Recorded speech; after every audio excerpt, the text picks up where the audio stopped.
সত্যি জানার জন্য দীপা এলো সেনগুপ্ত বাড়িতে। সোনার উপর অন্নপূর্ণা রূপ দেখে দীপার মনে জাগলো সন্দেহ। দীপা করতে চাইলো লাবণ্যকে প্রশ্ন। হ্যালো বন্ধুরা, অনুরাগের ছোঁয়ার আগামী এপিসোডের কথা বললে এখানে দেখানো হচ্ছে যে সেনগুপ্ত বাড়িতে পুজো নিয়ে সবাই ভীষণ ব্যস্ত, যেখানে দীপা বারবার লাবণ্যের সঙ্গে সাক্ষাৎ করার চেষ্টা করছে, কিন্তু কোনো না কোনো কারণে দীপার সঙ্গে লাবণ্যের কথোপকথন সম্ভব হয়ে ওঠে না। তাই দীপা এখানে অনেক চেষ্টা করার পরেও লাবণ্যের সঙ্গে কোনো কথা বলার সুযোগ পায় না। তাই দীপা বাধ্য হয়ে লাবণ্যের জন্য একটা নোট লিখে ফেলে, যেটা দীপা জয়ের হাতে দিয়ে বলে যে এটা খুব জরুরি, তুমি এটা মাকে দিয়ে দিও। যেটা বলার পর দীপা ওখান থেকে চলে যায়।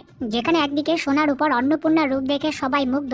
সোনার উপর ভীষণ সুন্দরভাবে সেজেছে, যেটা দেখে বাড়ির সবাই ভীষণ খুশি হয়ে উঠেছে। অন্যদিকে একটু পর জয় যখন দীপার লেখা নোটটা লাবণ্যকে দেয়, আর লাবণ্য সেটা পড়ে, যেখানে দীপা লিখেছিল যে ডেলিভারি রাতে কি হয়েছিল দীপা জানতে চায়। আর এটা পড়ার পর লাবণ্য বুঝতে পারে যে দীপা হয়তো সবকিছু জেনে গেছে।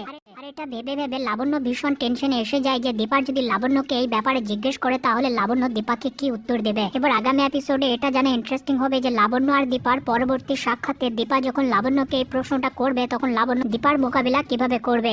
এই ভিডিওতে আপাতত এটুকুই। অনুরাগের ছোঁয়ার প্রতিদিনের আপডেটের জন্য সাবস্ক্রাইব করতে ভুলবেন।